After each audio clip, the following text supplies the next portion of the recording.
दार्जिलिङ महाकाल मन्दिर पूजा एवं कल्याण समिति साथै उजेरी धाम खरसाङको संयुक्त आयोजनामा उहाँहरूले यसपालो महाकाल परिसरमा 12 ज्योतिर्लिङ्गको स्थापना गरिसकेका छन्। दर्शक आदरणीय दर्शकवृन्द, हिजो मात्र दार्जिलिङमा महामण्डलेश्वर हाम्रा श्री श्री श्री 1008 परम सानिध्य माताजी मन्दकिनीको पनि यहाँ गरिमामय उपस्थिति, उहाँको दिव्य उपस्थिति हामीले पायौँ। अनि यो पहाडवासीको निमित्त धेरै गर्वको कुरो हो, एउटा यो आशीर्वादको कुरो हो, किनभने यसरी महामण्डलेश्वरको प्रथमचोटि दार्जिलिङमा आगमन, उहाँको दिव्य उपस्थिति हुन भनेको साँच्चै हामी पहाडवासी आफूलाई हामीले गर्व गर्न सक्छौँ। हामीले आशीर्वाद पाएका छौँ माताको तर्फबाट र आज हामीले सानो एउटा कार्यक्रम मिलाएर मातालाई सानो एउटा अन्तर्वार्ताको हामीले आज्ञा मान्यौँ अनि हाम्रो यो अनुरोधलाई उहाँले स्वीकारेर आफ्नो तर्फबाट हामीलाई समय पनि दिनुभएको छ। यसको निमित्त हामी उहाँलाई धन्यवाद दिँदै र आउनुहोस् दर्शकवृन्द, हाम्रा महामण्डलेश्वर मन्दकिनी पुरी महाराजसँग हामी केही छन् उहाँबाट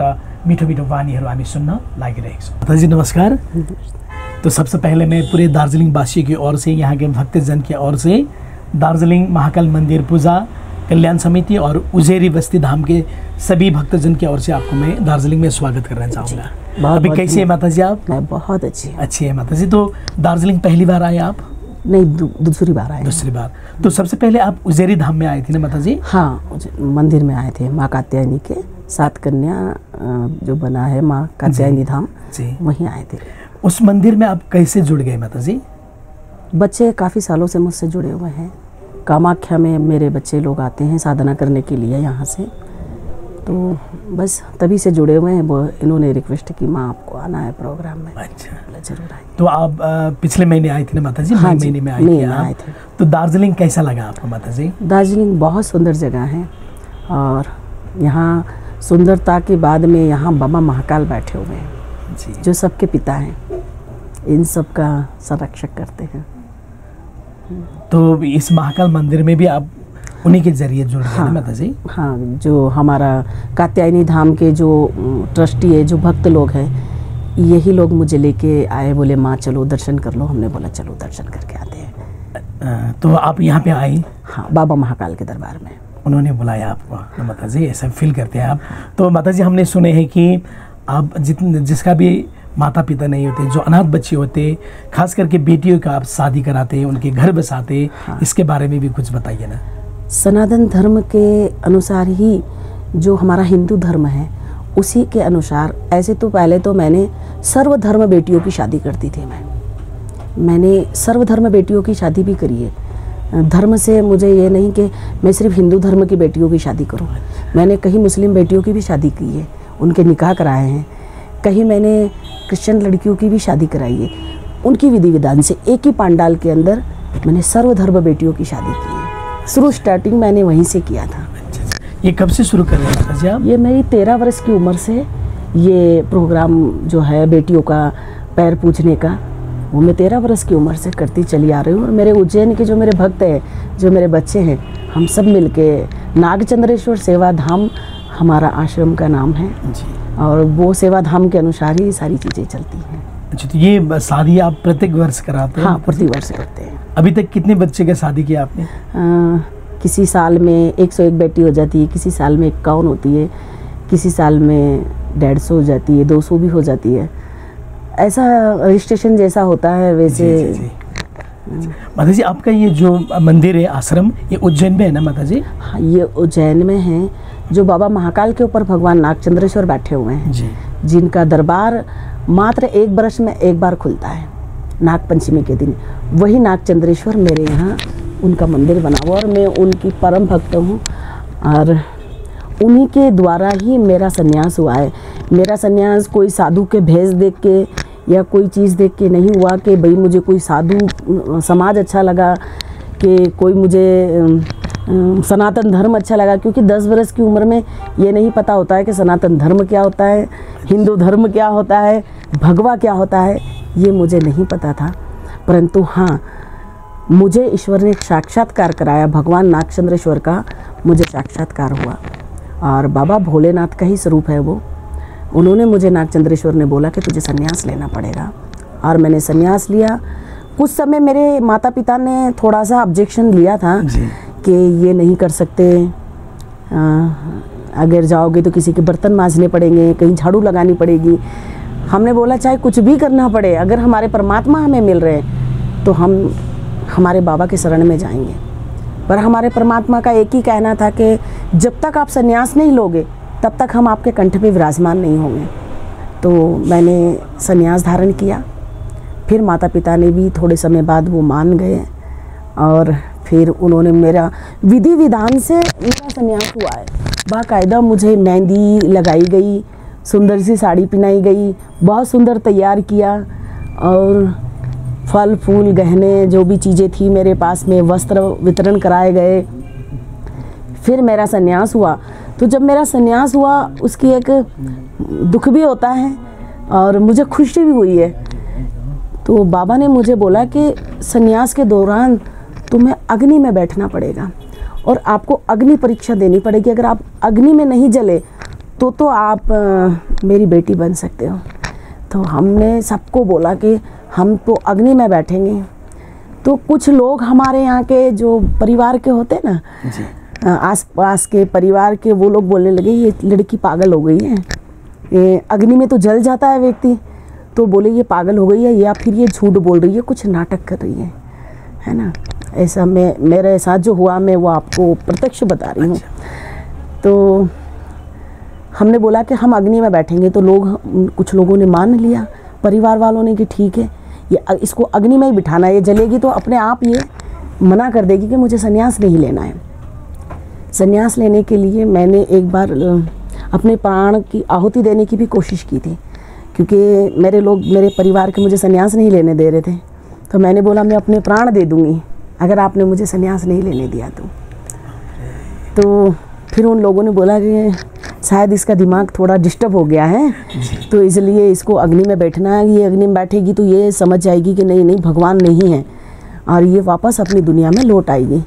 तो उन्होंने इसलिए हाँ कर दी मुझसे कि ठीक है। तो बोले क्या करना है, और मैंने बोला हमें खूब अच्छी मेहंदी लगाओ, हमें सुंदर सी साड़ी पहनाओ और हमें सारे गहने पहनाओ और फिर हम संन्यास लेंगे। तो बाकायदा हमारे परिवार के, हमारे समाज के, मैं ब्राह्मण परिवार से हूँ। ये देह जो है मेरा, आज तो मैं सन्यासी हूँ, परंतु ये जो देह है, ये शरीर है जो पंच तत्व से बना है, ये मुझे ब्राह्मण परिवार से मिला है। तो फिर उन्होंने सारे समाज को, अपने परिवार को एकत्रित किया और बुलाया। मेरे संन्यास के समय कम से कम 1000 लोग मेरे समाज के लोग थे और फिर उनके बीच में मुझे हल्दी, मेहंदी, कुमकुम सब लगाया गया। और फिर जब मैं मंदिर में पहुंची, मेरा मंदिर भी मात्र 15 दिन में बना है।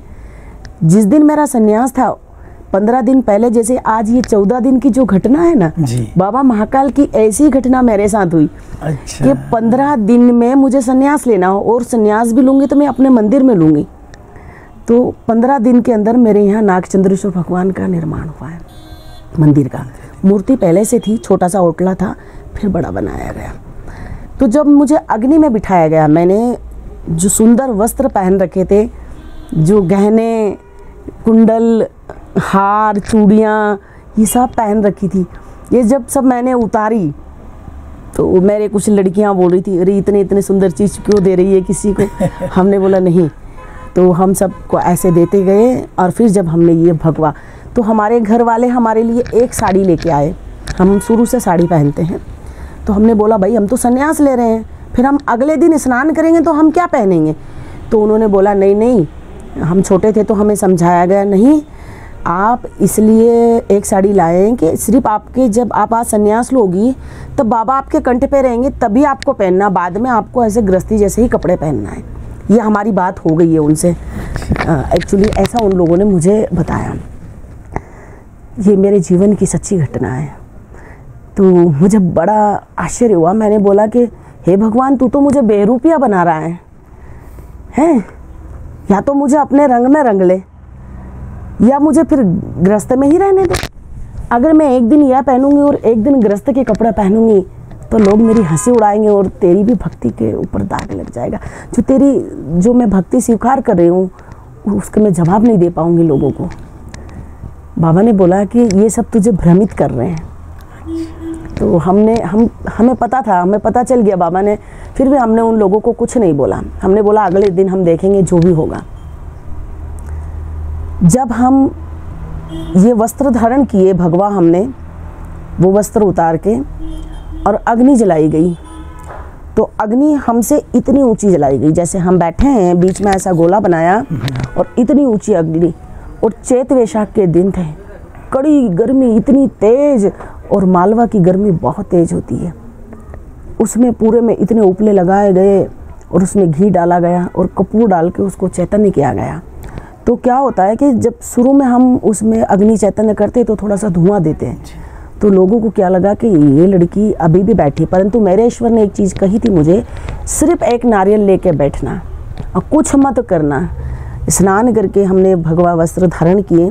साड़ी थी हमारे बदन पे उस समय 70 रुपये की, एक प्लेन पोत होता है ऐसा हल्का सा, 70 रुपये का था वो, आज भी मुझे पता है उसका। एक नारियल हम हाथ में लेके उसमें बैठे, तो 4 लड़के थे जो वो मतलब हमारे परिवार से रिलेटिव थे, भाई लोग थे ऐसे। वो लोग मेरी हंसी उड़ा रहे थे कि ये लड़की नाटक कर रही है। हम बैठ गए अग्नि के अंदर, तो धुआं होने लगा। बोले नहीं नहीं, इसने तो बोला था कि हम तेज अग्नि में बैठेंगे। तो उन लोगों ने कपूर लगाया तो अग्नि चैतन्य हो गई। तो अग्नि सिर्फ हमारे इतने इतने थी, हम जब ऐसे बैठे हुए थे तो अग्नि इतनी ऊंची थी बस हमसे। तो वो लोगों ने क्या किया कि अग्नि चेतन नहीं हो रही है, तो गाड़ी में से पेट्रोल निकाला। अरे वाह, ये सत्य घटना है। गाड़ी में से पेट्रोल निकाला और वो जो हम बैठे हुए थे, वो जो अग्नि गोला जल रहा था, उस गोले पे ऐसे करके उन्हें छीटा। तो मेरे तक वो पेट्रोल नहीं आया, परंतु उस व्यक्ति का जिसने छीटा उसका हाथ जल गया। और वो 4 लोग थे, चारों लोग 10 वर्ष में वो चारों लोग ऐसे वो लोग मरे हैं कि उनको फावड़े से लेके घर आए हैं, क्योंकि भगवान की वो, क्योंकि उन्होंने भगवान का अपमान किया, मेरा नहीं किया। और मेरे को उस समय मेरी हंसी भी उड़ाई गई। लोगों ने बोला लड़की पागल हो गई है। अब 10 वर्ष की थी ना माताजी? छोटी थी उस समय। तो बहुत मेरे साथ में ऐसा लगा मुझे कि नहीं, परंतु मेरे ईश्वर ने एक चीज़ मुझे कही थी कि पूरी दुनिया को छोड़ देना, मैं जब तक तेरे शरीर के अंदर प्राण है तब तक मैं तेरे साथ 24 घंटे रहूँगा। और मैंने वही कि देख, साधु संत तो हजारों वर्ष तक तपस्या करते, बड़े बड़े ऋषि मुनियों ने कई कई जन्मों तक तपस्या की है, तब भी उन्हें ईश्वर की प्राप्ति नहीं हुई। परंतु मैं एक साधारण सी लड़की, एक छोटे से परिवार से आती हूँ, एक ब्राह्मण परिवार से आती हूँ, जिसके माता पिता पंडिताई करते हैं। हमारा भी वहाँ पर सिद्धनाथ मंदिर है, राम भैरवगढ़ में एक सिद्धनाथ मंदिर है, जहाँ पेड़ लगा हुआ है, बड़ वृक्ष हैं, जहाँ पितृओं का तर्पण होता है। वहीं मेरे परिवार के जो मेरे भाई लोग हैं, मेरे पिताजी तो बचपन में नहीं रहे, भाई लोग हैं, वो लोग पूजा वगैरह करते हैं। और एक छोटे से परिवार से आती हूँ मैं, एक साधारण फैमिली से, कि कोई मेरे परिवार में कोई करोड़पति अरबपति नहीं था, एकदम छोटा सा परिवार और एकदम मीडियम फैमिली, ज़्यादा बड़ी नहीं कि खूब पैसा नहीं था, इतना था कि किसी के आगे हाथ नहीं फैलाना। दाता इतना दीजिए झामे कुटुंब समाए, मैं भी भूखा ना रहूँ ना अतिथि भूखा जाए। ऐसे परिवार में मेरा जन्म हुआ और मैं अपने माता पिता को बार बार धन्यवाद देती हूँ कि उन्होंने मुझे धर्म के लिए, मेरी माँ ने और मेरे पिताजी ने, मेरे दादाजी ने, पिताजी तो नहीं थे, उन्होंने मुझे आगे बढ़ाया। और एक मेरा भाई है जो मेरे परिवार से नहीं आता, उसी ने मुझे सहयोग दिया। उसने कहा अगर तुझे ईश्वर ने दर्शन दिए हैं तो पीछे मत हट। परंतु मेरे जो परिवार के लोग हैं वो बोले तुझे साधुओं के बर्तन मांजने पड़ेंगे, तुझे भीख मांगना पड़ेगी, तू इतनी सी क्या करेंगी, और अगर तुझे यहाँ नहीं रहना है, अगर तुझे साधु बनना है तो तुझे ये नगरी छोड़नी पड़ेगी। परंतु मेरे परिवार है, पटेल परिवार, उसने मुझे बोला कि तू साधु बन, तू बाबा की सेवा ले, मैं आदि खाऊंगा तो तुझे आदि दूंगा। बोले मैं तेरे लिए खड़े खड़े मंदिर बनवाऊंगा। और मेरे बाबा का मंदिर बना। और उसी दिन से मैंने अपने पिंड कर दिए, मेरा अपना संस्कार कर लिया। मैंने माता पिता भाई बहन परिवार में सबके पिंड करे, उसके बाद में मैंने अपने पिंड करे। मेरा जो मैं जिस परिवार से आती हूँ, मेरा जोशी परिवार है, मेरा सरनेम जोशी है। और जिस दिन से मैंने अपने परमात्मा का पल्ला पकड़ा है, उनने मेरी उंगली थाम ली और मेरे ईश्वर ने कभी मेरे को किसी के आगे ऐसा नहीं करने दिया। ये मेरे बाबा महाकाल की असीम कृपा है। कभी मैंने किसी को यूं नहीं बोला मुझे 10 रुपए की आवश्यकता है, 1 रुपए से लगा के अरब 1 करोड़ रुपए तक का भी काम होगा तो मेरे बाबा पूर्ण करते हैं। ये मेरे बाबा की बड़ी कृपा है। और मैं बेटी महाकाल की हूँ। मेरे नन्हे हाथ को मेरे बाबा ने थामा है। एक माता पिता बड़ी मेहनत से अपने बच्चों को बड़ा करते हैं और गरीब परिवार की बेटियां भी ये चाहती है कि वो खुशी मुझे भी मिले। मेरी शादी में भी भगवान गणेश को निमंत्रण दिया जाए। मेरे शादी में बहुत बहनों को, भाभीओं को, आसपास की उनको बुलाया जाए, हल्दी लगाई जाए, मेहंदी लगाई जाए, संगीत किया जाए। तो मैं वैसे ही बेटियों के लिए मैं खुद ड्रेस लेने जाती हूँ। मैं आज तक भी बेटियों की जो शादी करती हूँ तो मैं अपने पसंद का कपड़ा खरीदती हूँ।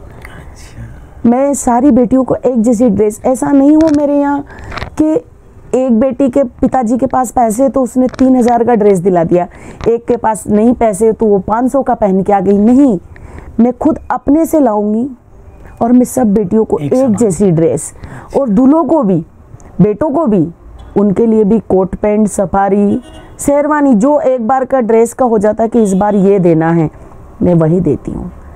और बच्चियों को ये भी नहीं कि भाई हमारे माता पिता के पास पैसे नहीं है तो हमको गहने नहीं मिले। मेरे से बनता है, छोटे बड़े जो भी, मैं 5 गहने बेटियों को देती हूँ।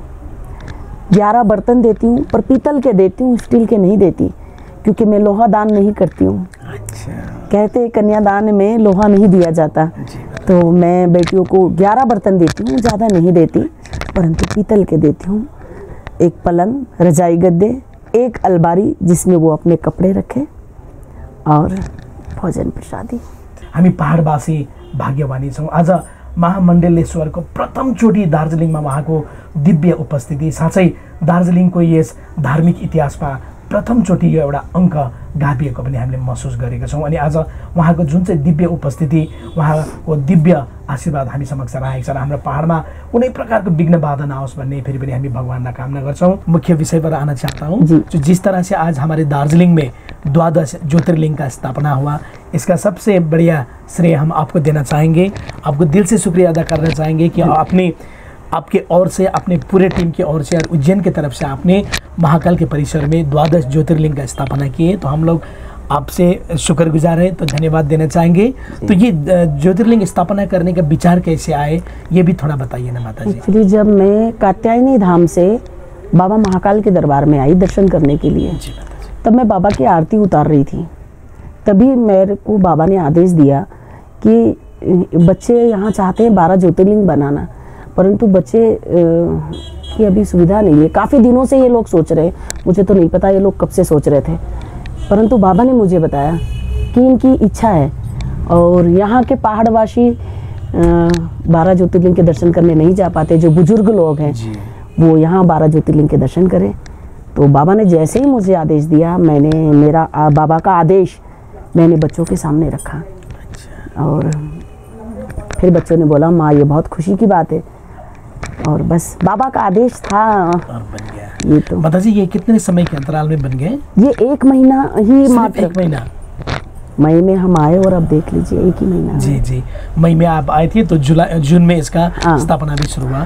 तो माता जी ये उज्जैन से लाए ना आप सब? नहीं, ये राजस्थान से लाए। ये 11 ज्योतिर्लिंग है। अच्छा, 12 नहीं है, 11 ज्योतिर्लिंग, क्योंकि 12 तो बाबा महाकाल है ही सही है। अच्छा, तो हम 11 मूर्ति लाए हैं भगवान की, जो ज्योतिर्लिंग है, और एक नंदी भगवान है। ये राजस्थान से बनवाया, और राजस्थान में भी ये वो परिवार बना रहा है जो राम मंदिर में मूर्तियों का काम कर रहे हैं। और ये भी बहुत भटकने के बाद में उज्जैन में ढूंढा तो कोई क्या बता रहा, कोई क्या बता रहा, कोई नर्मदेश्वर दे रहा है, कोई शंकर भगवान दे रहा जो वाइट पत्थर के हैं। हमने बोला वो नहीं चाहिए। जलाधारी जो है वो उसका स्वरूप, माता पार्वती का स्वरूप भी वो एक जैसा दे रहे थे, परंतु हमारे 12 ज्योतिर्लिंग की जलाधारी जो माता पार्वती है उनका स्वरूप अलग अलग तरीके से बना हुआ है। फिर हम राजस्थान पहुँचे और राजस्थान में एक परिवार मिला हमें, उसने मात्र 14 दिन के अंदर ये मूर्ति बना के हमें दी। और ये 14 दिन में, और ये वो परिवार बना रहा है जो राम जन्मभूमि में जहाँ मंदिर बन रहा है, जहाँ मूर्ति का काम कर रहे हैं, उसी परिवार के एक बच्चे ने ये काम करके दिया है। तो माता जी, हमने सुने थे कि जब ये उज्जैन होकर दार्जिलिंग एनजेपी तक आए बाय ट्रेन, तो इसमें भी कुछ चमत्कार हुआ था, ये भी कुछ बताइए ना। पहले तो बाबा के लिए हमें सीट नहीं मिल रही थी, हम कैसे करेंगे, कैसे भेजेंगे। फिर मूर्ति का टेंशन था कि भाई ऐसा ना हो कि कोई क्रैक हो जाए, कुछ हो जाए। फिर बोले माता जी ऐसे तो मूर्ति जाएगी नहीं। ट्रांसपोर्ट वाले से बात की, वो कहता है कि हम दिल्ली छोड़ेंगे, फिर कलकत्ता जाएगी, फिर वहाँ 10 दिन भी लग सकते हैं। हमने बोला भाई 10 दिन में तो मूर्ति प्राण प्रतिष्ठा का टाइम निकल जाएगा, फिर ले जाके क्या करेंगे। फिर बाबा ने आदेश दिया, भाई मैं ट्रेन में जाना चाहता हूँ। फिर हम ट्रेन में बैठाएं कैसे उन्हें, तो फिर एक बच्चे से बोला, वो बोले माता जी 1500 रुपये में एक बॉक्स तैयार होगा। हमने बोला भाई बना। फिर बॉक्स बनाए और फिर मूर्ति को लेके आए, तो नंदी भगवान पीछे रह गए। फिर नंदी भगवान दूसरे दिन स्वयं एक गाड़ी में अकेले आए। फिर 12 बजे रात को नंदी भगवान के लिए अलग से सीट बुक कराई और नंदी सीट पे बैठ के आए, और 11 ज्योतिर्लिंग वो एक अलग डिब्बे में बैठ के आए। बाबा महाकाल, मैंने बताया ना मेरे नन्हे हाथ को बाबा महाकाल ने थामा है। मैं तो एक छोटी बेटी हूँ उनकी। तो जब मैं यहाँ पर पहुँची और जब मैंने भूमि पूजन किया, एक्चुअली क्या होता है कि अभी हमारे सनातन धर्म में, हमारे वेदों में जब 4 महीने ये है, कल 11 थी, देव सोनी 11, ठीक है ना, इसमें देवता सो जाते, भगवान विष्णु सहसैया पे होते हैं, तो हम मांगलिक कार्य नहीं कर पाते, परंतु 11 से पूर्णिमा तक हम काम कर सकते हैं। मतलब 5 दिन हमें ऊपर दिए गए हैं कि कोई भी पूजन पाठ हम, अगर हमारा 11 के दिन शुरू हो गया है तो वो पूर्ण हो सकता है।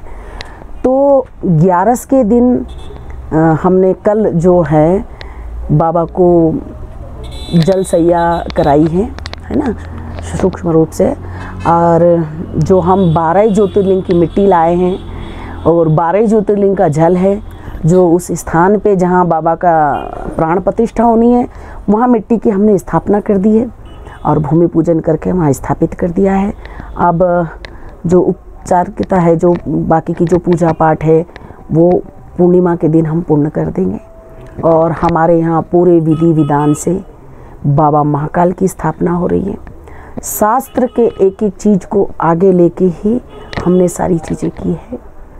और हमारे जो शास्त्री जी है जो ये पूजन करा रहे हैं, उनका वो बहुत अच्छे ज्ञानी है और वो यहीं के रहने वाले हैं। एक्चुअली वो दार्जिलिंग के हैं और उनकी पूजा पाठ की विधि, जो उन्हें शास्त्रों का ज्ञान है, जो उन्हें वेदों का ज्ञान है, जो हमारे उपनिषदों का ज्ञान है, वो सारी चीज़ को हमने सामने रख के इस बाबा की स्थापना।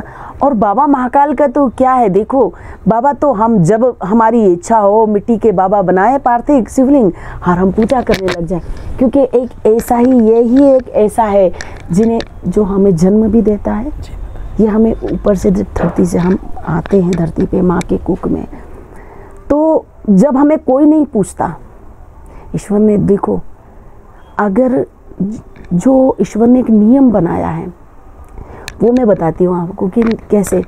अगर मनुष्य जन्म लेता है, वो अपने माता पिता का कितने प्रिय होता है।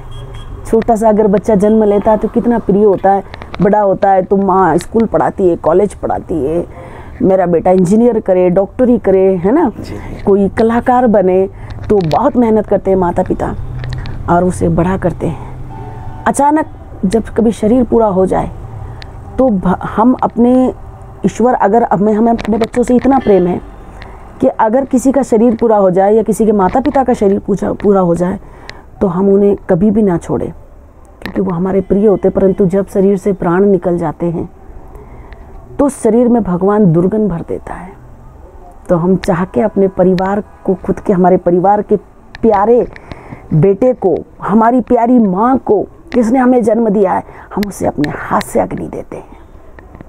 ये प्रभु की लीला। और प्रभु कहता है कि बस तेरा कार्य धरती पे हो गया है, तो अब तुम मुझ में ही आके समा जा। तो जो प्रथम स्थान है बाबा महाकाल का, वो शमशान में ही है। वहाँ बाबा कहता है मैंने तुझे भेजा, अब मुझ में ही आके वापस मिल जा तू। तो भगवान फिर अपने इसमें मिला लेता है। तो ऐसे बाबा की लीला है। बहुत बहुत अच्छा। तो माता जी, जाते जाते हमारे जितने भी दार्जिलिंग के भक्तजन हैं, हमारे पहाड़ वासियों को क्या संदेश देना चाहेंगे? देखो, मैं पहले सबको जय श्री महाकाल बोलती हूँ। और कात्यायनी धाम उजड़ी बस्ती 7 कन्या मंदिर जो है, उनको भी मैं बहुत बहुत धन्यवाद देना चाहती हूँ। और ये 7 कन्या जो मंदिर है ना, जो धाम बना हुआ है उजड़ी बस्ती में, कात्यायनी धाम, ये पूरे जीवन के लिए निरंजनी अखाड़ा इनके साथ है, इनके साथ रहेगा। माँ मंदाकिनी अपने प्राण दे सकती है, परंतु कभी भी मेरे बच्चों के साथ में कुछ ना हो, ऐसी प्रार्थना मैं हमेशा करती रहूँगी। और यहाँ के पहाड़ वासियों के लिए, दार्जिलिंग नहीं, यहाँ के आसपास के जितने भी क्षेत्र हैं, जो भी गांव हैं, कस्बे हैं, मैं सबसे कहना चाहती हूँ कि अभी अधिक मास चल रहा है, आने वाला है। अधिक मास और सावन दोनों ही एक साथ है। तो बाबा महाकाल के दर्शन करने से, कहते हैं इसमें 84 महादेव के दर्शन करते हैं, पर यहाँ 84 को ही समझ के यहाँ 12 ज्योतिर्लिंग की स्थापना है। जो भी व्यक्ति यहाँ आता है अपनी मनोकामना पूर्ण करेगा। यहाँ भगवान को कुछ नहीं चाहिए। कहते हैं कि भगवान एक बिलपत्र उनके मस्तक पे चढ़ा दो, 1 लोटा जल चढ़ा दो, उसी के अंदर ईश्वर खुश हो जाता है। सब देवता को श्रृंगार की आवश्यकता है, बाबा को भस्मी की आवश्यकता है। तो मैं तो कहती हूँ कि हे ईश्वर, ये जितने भी लोग हैं, ये जो भी तेरे दरबार में आते हैं बाबा, जितने भी पहाड़ी वासी है, बाहर से आने वाले, जो भी यहाँ श्रद्धा लेके आए, तो जैसे तूने मेरी मनोकामना पूर्ण की है, जैसे तूने हमेशा मेरी रक्षा की है, मेरी लाज बचाई है, ऐसे सबकी मनोकामना पूर्ण करना। और फिर मैं कहती हूँ कि मैं जब भी जीवन त्यागूँ, मैं महाकाल की बेटी हूँ, तो महाकाल के दरबार में ही मैं अपने प्राण त्यागना पसंद करूँगी। तो मैं कहती हूँ, जब भी जीवन त्यागूँ, मैं त्यागूँ सिपरा तट पर, इतनी कृपा करो प्रभु भोर भय मरघट पर, मेरी भस्मी चढ़े आपको जीवन सफल हमारा। हे परमात्मा, जब भी मैं अपने प्राणों को त्यागूं तो सिपरा का तट हो और बाबा महाकाल की नगरी हो। और सुबह सुबह मेरे प्राण निकले कि जब मेरी अर्थी लेके जाए तो ब्रह्म मुहूर्त होना चाहिए, सुबह का मुहूर्त होना चाहिए, तो मेरी भस्मी बाबा महाकाल को चढ़ जाए तो मेरा जीवन धन्य हो जाए। मैं इस दुनिया में आई हूँ तो मैं सोचूंगी मेरा जीवन, जो मैंने जन्म लिया, मनुष्य जीवन मुझे परमात्मा ने दिया है, तो मुझसे अच्छे कार्य कराए, गरीब बेटियों की शादी कराए, किसी का मकान नहीं है मैं उनकी व्यवस्था कर सकूं, किसी के पास में अनाज नहीं है तो मुझे इतना दो प्रभु कि मैं उसे खाने पीने को दे सकूं। मेरे से जो भी मदद हो, किसी कोई बीमार हो गया है, किसी को कैंसर हो गया है, किसी का लीवर खराब हो गया है, कुछ भी किसी को शरीर में प्रॉब्लम है, तो उसकी मैं व्यवस्था कर सकूं, मैं उनका सहयोग कर सकूं। ऐसा प्रभु मुझे ही नहीं, सभी लोगों को, सभी संस्थाओं को बनाए और वो लोगों की मदद करे। इससे हमारा हिंदू धर्म, मेरे सनातन धर्म का प्रचार प्रसार हो, और मेरे जो सनातन धर्म के जो हमारे 4 वेद हैं, मेरे पुराण हैं, उपनिषद है, इनका प्रचार प्रसार हो, सनातन धर्म का प्रचार प्रसार हो, क्योंकि सब धर्म से पहले आता है सनातन धर्म। हम सब सनातनी थे, यहाँ कोई धर्म नहीं था, सिर्फ सनातन था, सबसे पहले सनातन है तो हम सब हैं। तो मैं सभी पहाड़ वासियों से हाथ जोड़कर प्रार्थना करती हूँ और कहती हूँ कि आप बाबा महाकाल के दरबार में आइए और 12 ज्योतिर्लिंग के दर्शन करिए। अगर आप आपको कोई परेशानी है, आपके जीवन के अंदर लक्ष्मी का अभाव है, तो आप बाबा महाकाल के चरणों में आकर उन्हें दूध दही सेज से उनका अभिषेक करिए। और अगर किसी के प्राण संकट में है तो महामृत्युंजय का जाप कीजिए। अगर आप भगवान को बिलपत्र चढ़ाते हैं तो बिलपत्र का जो पीछे वाली जो डंडी है उसमें लक्ष्मी जी का वास होता है, तो उस डंडी को तोड़ के चढ़ाइए, आपको लक्ष्मी की भी प्राप्ति होगी। क्योंकि कोई लोग क्या करते हैं, जैसे बिलपत्र है तो बिलपत्र का जो पीछे वाला हिस्सा है उसको हटाते नहीं हैं और शिव जी के मस्तक पे चढ़ा देते, तो उसमें दोष लगता है क्योंकि माँ भगवती बैठी हुई है उसमें। तो सभी लोग बिलपत्र चढ़ाइए, दूध दही आंकड़ा जो भी आपसे फूल पाती, क्योंकि भगवान को तो जंगल के पत्ते भी चुन के आप चढ़ा दोगे ना तो वो तो बाबा महाकाल है, उसे तो कोई फर्क नहीं पड़ता, वो सिर्फ श्रद्धा का भूखा है। तो जो भी लोग यहाँ आएंगे, ये प्रत्यक्ष रूप से बाबा महाकाल के आदेश से ही यहाँ 12 ज्योतिर्लिंग की स्थापना हुई है।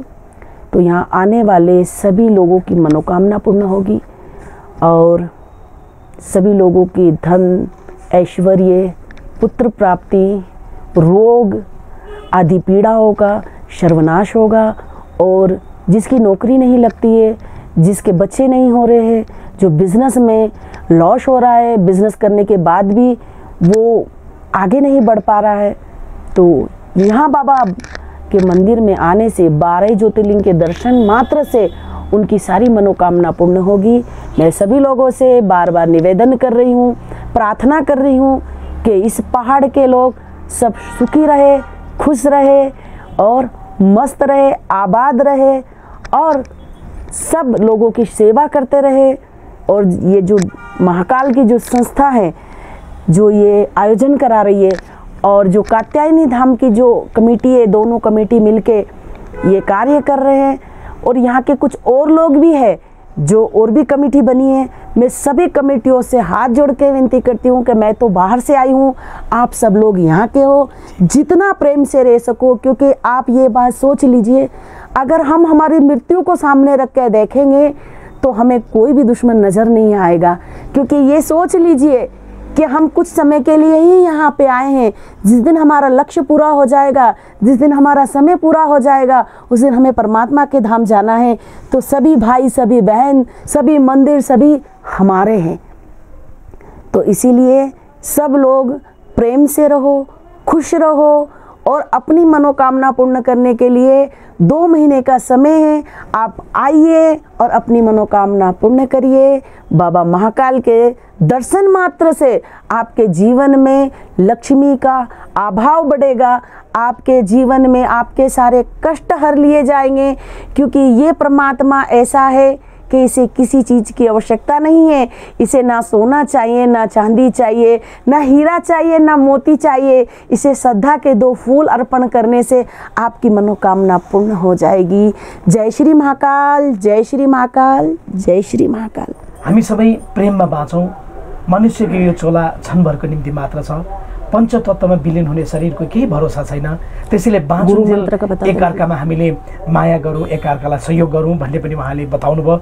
अनि हामीले यो जुन चाहिँ जीवन पाएका छौँ, हामी जन्मिउने मृत्युलाई अँगाल्नको निमित्त ध्रुव सत्य मृत्यु मात्र छ। अनि ईश्वरले पनि भनेका छन्, तुम यहाँ के मेहमान हो, मालिक नहीं। हामी यहाँको मेहमान हौँ, हामी मालिक होइनौँ। एक दिन यो संसारलाई त्यागेर जानुपर्छ। आज महामण्डलेश्वरको कृपा हामीमा आज भयो। हामी फिर पनि यहाँलाई धन्यवाद दिन चाहन्छौँ। तो फिर से एक बार मैं पूरे पहाड़वासी की ओर से, कात्यायनी धाम उजेरी बस्ती, हमारे महाकाल मंदिर कमेटी की ओर से, माता जी आपने जो हमें समय दिया आज, अपना बहुमूल्य वाणी हमारे भक्तजन के लिए आपने उनको 2 शब्द आपने कहे, तो इसके लिए मैं पूरे दार्जिलिंग वासियों की तरफ से आपको फिर से एक बार शुभकामनाएं व्यक्त करना चाहूँगा। आने वाले दिनों में भी आप ऐसे पुण्य का काम करते रहे माता जी। जय भोले माता जी, जय भोले।